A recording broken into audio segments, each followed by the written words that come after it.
Another deadly shooting involving federal immigration officials is now under investigation.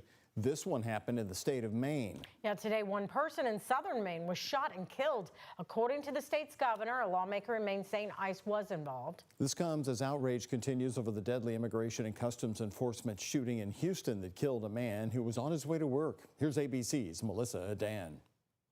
Protests erupting in the coastal town of Biddeford, Maine, following a shooting involving federal agents that left one person dead. Bystander video shows what appears to be federal immigration agents and uniformed law enforcement officers in the aftermath of the shooting, performing first aid on an individual on the ground at an intersection. All of a sudden, all these plainclothes, vested men started running down the street, abandoning their cars. Maine's Attorney General says ICE officers were conducting an enforcement operation related to a final order of removal when the subject attempted to flee in a vehicle in the direction of the officer and was fatally shot, adding the ICE enforcement and removal officer was placed on leave.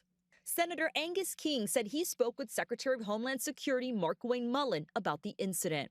It was a vehicle, pulled out of the vehicle, and the term the Secretary used was weaponized vehicle. It was shot by an ICE agent.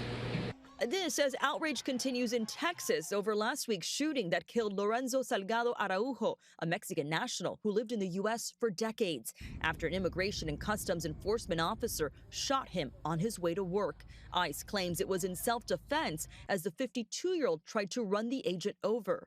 His death has set off protests across Houston as Salgado Araujo's family has called for an independent investigation. Melissa Adan, ABC News, Los Angeles. And in Minnesota, officials say federal investigators have begun sharing evidence in 3 shootings there by federal agents earlier this year, including the deaths of Renee Good and Alex Preddy.